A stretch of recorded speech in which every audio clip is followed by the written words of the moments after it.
Faz agora 1 ano e 3 meses que uma grávida de 7 meses desapareceu sem deixar rastro. Uma jovem com uma vida inteira à sua espera. E agora?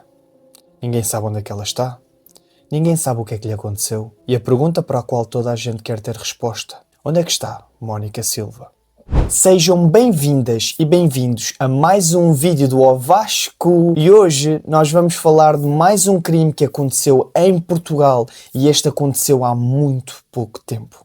Vocês já andavam a pedir este caso há demasiado tempo, tanto no TikTok como no YouTube, e por isso hoje vou-vos falar de um desaparecimento mais falados dos últimos tempos que aconteceu na Mortosa. E então vamos lá perceber o que é que realmente aconteceu naquela noite, o desaparecimento desta mulher que estava grávida. Vamos falar sobre o que é que aconteceu realmente naquela noite, quem é que poderá estar por trás deste crime hediondo e se ainda poderá haver alguma esperança de alguma resposta que poderemos ter em relação a esta mulher. Mónica Silva, de 33 anos, vivia na Mortosa, que é um distrito em Aveiro. E dia 3 de outubro de 2023 levava as suas ecografias do seu bebê para mostrar ao alegado pai como é que estava o filho. E o grande problema é que desde essa noite até hoje ninguém sabe dela. Mónica Silva nasceu dia 3 de maio de 1990 e tinha uma irmã gêmea, Sara, e mais 2 irmãos. A mais nova seria Sandra e o mais velho, António. A tia dizia que Mónica era uma boa pessoa, uma boa mãe, muito trabalhadora. Antes de ser apenas a grávida de Mortosa que desapareceu, houve uma história. Mónica Alexandra de Oliveira e Silva não nasceu num berço de ouro. O difícil contexto familiar marcou-lhe a infância e a juventude. Ainda estou na terra natal, mas não foi além da 4ª classe. Na praia também se apaixonou por André, que seria o seu marido futuro, com o qual teve mais 2 filhos, hoje com 15 e 12 anos. Maria Filomena, ou seja, a tia de Mónica, dizia que o casamento começou a ter problemas mesmo quando os seus filhos eram pequeninos. A relação não era muito boa, dizia a tia, mas estas coisas acontecem. Às vezes os casamentos têm que terminar. Ou seja, em 2020 eles acabaram por separar, mas nunca oficializaram o divórcio. Depois do divórcio, a Mónica ficou a viver com a Sara, a sua irmã gêmea que eu já vos tinha referido anteriormente, e também com os seus filhos e mais 2 sobrinhos pequeninos. Maria Filomena relatava que depois da separação ela afastou-se da família, passou por vários trabalhos e não se viam muito. Para acrescentar a tudo isto, o pai de Mónica também havia sido preso com 2 anos e 2 meses de pena suspensa. E tudo isto levou a Mónica a ter muitos comentários maldosos direcionados a ela e muito do diz que disse. Sara, a irmã gêmea de Mónica, chegou mesmo a confirmar que ela teve um relacionamento com um empresário, mas o caso mais sério terá sido com o homem que a Polícia Judiciária e o Ministério Público acreditam ter sido responsável pelo desaparecimento e pela sua morte, Fernando Valente. Mónica terá conhecido Fernando Valente quando trabalhava como empregada de mesa em Pardelhas, um restaurante que ficava a mais ou menos 3 km de distância da residência dela. Fernando e o pai eram clientes habituais daquele restaurante. E agora as coisas ficam estranhas. Nos últimos meses de gravidez, ela deixou mesmo de trabalhar, já não aguentava com as pernas inchadas e o inchaço da barriga era insuportável. E então ela ficou mesmo em repouso. E aqui chegamos à relação que Mónica e Fernando Valente estavam a ter,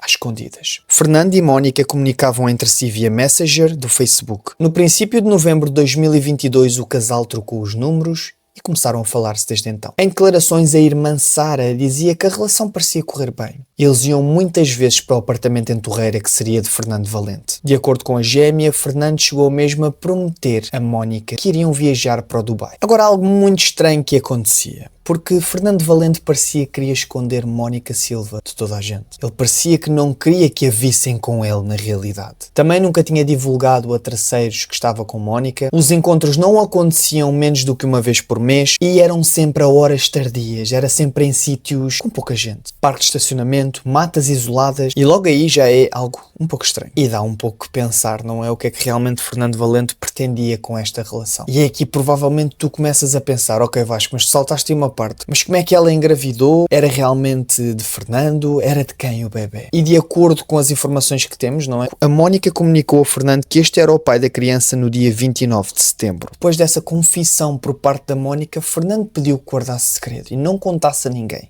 E é aí que a PJ e o Ministério Público estão convencidos que a prioridade de Fernando passou a ser evitar que lhe fosse imputada a paternidade do feto. E basicamente porque ele tinha medo que a mãe e o filho viessem a beneficiar do seu património. E foi depois disto ter acontecido que Fernando decidiu que tinha que matar Mónica e o seu filho. Fernando terá planeado desfazer-se do corpo de Mónica e do feto, eliminar contactos que o relacionassem com aquela e com vestígios da sua morte e desviar de si as suspeitas. E é aqui que nós temos que dar uma pausa neste vídeo e ficar realmente chocados. Como é que isto pode acontecer? Isto é um comportamento completamente psicopata. como é que alguém tem um filho e porque tem medo que o filho e a mãe comecem a beneficiar talvez do abono na altura e depois finalmente da sua herança, e tenha a coragem de tomar essa decisão e de fazê-la e matar estes dois seres humanos. Dá que realmente pensar, e é agora que eu te vou explicar como é que isto poderá ter acontecido, porque ainda não é confirmado, porque o caso ainda está a decorrer. Mónica nunca desconfiou do que estava a acontecer. O que é que estava a acontecer na cabeça de Fernando e o plano que se estava a desenrolar. E no dia 23 de outubro de 2023, Fernando liga à Mónica a dizer que está ao pé da casa dela. Mónica informou os filhos que vinha rápido, que ia só tomar um café. Ela saiu de casa com o seu telemóvel, uma carteira preta e as ecografias da gravidez. A investigação pensa que Fernando e Mónica seguiram no Mercedes preto do homem em direção ao apartamento da família Valente Cruz na Torreira, que era o apartamento que eu vos tinha dito há pouco, que eles iam várias vezes. Pelo caminho, este veículo foi identificado em 3 pontos, 2 postos de combustível e um estabelecimento comercial. Isto tudo aconteceu na Estrada Nacional 327. Existe uma testemunha, que é uma vizinha, que disse que tinha havido uma discussão entre eles os dois e que do nada,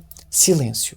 E depois disso, a última prova de vida por parte da Mónica foram 2 telefonemas que ela fez. Foram para o seu filho mais velho às 11h19 e às 11h42 da noite. No primeiro telefonema, ela disse ao filho que estava quase a chegar. No segundo telefonema, o filho provavelmente já estava a dormir e não atendeu. A acusação acredita que entre as 11h42 e a 1h48, no dia 3 de outubro de 2023, Fernando Valente, de forma concretamente não apurada, matou a Mónica e o feto. Isto quer dizer que ainda não se sabe exatamente como é que foi essa morte. Ainda nessa mesma madrugada, ele ter-se-á desfeito do corpo de Mónica, levando-o para a parte incerta. Acabou por escondê-lo e impediu que fosse encontrado e que efetivamente conseguiu. Ele com isto tudo queria realmente despistar qualquer suspeita que poderia cair sobre ele. Depois, pessoal, e isto é realmente assustador, ele criou várias manobras de distração. Então, mas como é que ele fez isso? Ele à 1h48 mandou uma mensagem a um homem que supostamente a Mónica devia dinheiro e nessa mensagem ele escreveu: "Não me faça mal, por favor. Pare de me ameaçar." E naturalmente todos estes passos de Fernando Valente começam a ficar muito estranhos, e nomeadamente quando a polícia judiciária descobriu que Fernando tinha 2 telemóveis. O que torna as coisas ainda mais estranhas era que Fernando Valente dizia que o telemóvel não oficial não lhe pertencia. E depois disso a polícia judiciária começou a analisar o rastro que os telemóveis deixavam pelas antenas. E o que é muito interessante é que o telemóvel da Mónica Silva foi desligado à 1h50, mais ou menos na região de Torreira. A investigação das autoridades permitiu perceber que o suspeito efetuou 2 chamadas na véspera do desaparecimento e uma chamada no dia 3 com o segundo telemóvel. As 2 chamadas terão sido feitas a partir da casa principal da família Valente na Mortosa. Na terceira chamada, na noite dia 3 de outubro, junto à casa da Mortosa, o telefone principal de Fernando Valente ficou a carregar em casa. Fernando Valente foi tido dia 15 de novembro depois de buscas realizadas a propriedades e veículos pertencentes à família. Ele ficou em prisão preventiva durante o mês e agora está em prisão domiciliária aguardando o seu julgamento.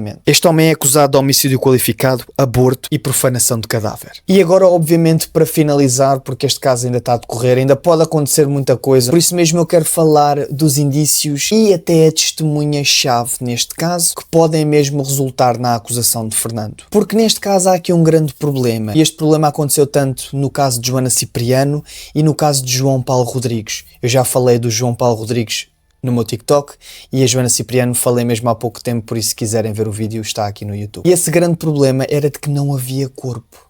Então, se não há corpo, como é que tu consegues acusar o culpado? Pode acontecer realmente não se conseguir ter provas suficientes e não haver mesmo uma forma de culpar Fernando. E foi por isso que o Ministério Público solicitou um tribunal de júri, que é constituído por 4 cidadãos. O advogado Carlos Melo Alves explica que normalmente quando o Ministério Público toma esta opção é porque quer que os jurados se pronunciem sobre questões que não são muito técnicas. Porque os juízes têm que ser mais diretos, têm que olhar mais para a lei. E muitas vezes por os juízes terem que aplicar determinados princípios, isto pode mesmo resultar à absolvição do culpado. E com o tribunal de júri e com a opinião dos cidadãos, os mesmos seguem mais as regras de experiência de vida. E é precisamente aqui neste momento que eu te vou dizer que o plano de Fernando Valente falha. E vou-te dizer porquê. Fernando Valente, 24 horas antes do crime, comprou o cartão de telemóvel numa tabacaria que ficava a 20 metros da casa da sua mãe, em Mortosa. Depois disso, ele decidiu utilizar um telemóvel que não tinha GPS nem acesso à internet, um telemóvel que ele tinha comprado em 2013. Ele ligou para a Mónica e ia dizer que esse era o seu novo número. Agora, o grande problema é que ele não ia adivinhar, quer dizer, eu acho que até poderia ter adivinhado, mas ele não pensou nisto, é que a Mónica registou logo o número dele, novo, como sendo Fernando. E ainda pior, é que a Mónica partilhava iCloud com o seu filho, e então ele não sabia que no iCloud iriam ficar registadas as chamadas. Esse foi o erro número 1. O erro número 2 foi ele ter andado a fazer pesquisas no Google de como apagar para sempre mensagens no Messenger. Depois disso, durante a madrugada, dia 4 de outubro e nos dias seguintes, o arguido desfez-se do corpo da vítima levando-o para a parte incerta. Isto dizia a acusação. Uma nota acrescentada pela Procuradoria adiantando que o arguido desfez igualmente todos os seus pertences e de um tapete da sala do apartamento e procedeu a operações de limpeza profundas no interior do apartamento e nas zonas comuns. Mas agora vem a prova mais incriminatória. Eu deixei a melhor para o fim. E esta prova foi uma testemunha-chave. E essa testemunha terá sido um funcionário de Manuel, que era o pai de Fernando. E que ele terá sido mandado limpar o apartamento da Torreira no início da manhã de dia 4 de outubro, mais ou menos 12 horas após o crime.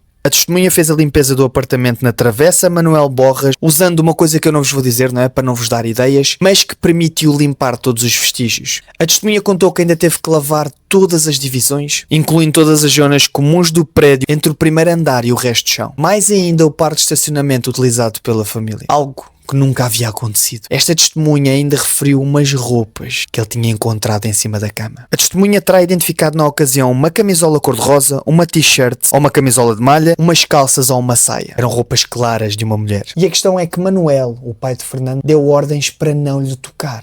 E agora, meus caros amigos, terminamos mesmo agora este caso realmente muito estranho, que ainda está a decorrer, ou seja, muita coisa pode mudar. Espero que tenham gostado. É possível que haja mais informações que possam sair, mas no final do dia eu espero que vocês tenham gostado. Deem um likezinho, subscrevam para mais conteúdo e também, se vocês tiverem mais alguma informação, eu vou deixar aí o meu Instagram para vocês irem lá e me darem também algumas fontes. Isto é um caso que está a decorrer, por isso digam-me aí nos comentários o que é que vocês acham, quem é que vocês acham que foi e se realmente faz algum sentido neste caso ser o Fernando Valente o acusado. Um grande abraço e vemo-nos na próxima.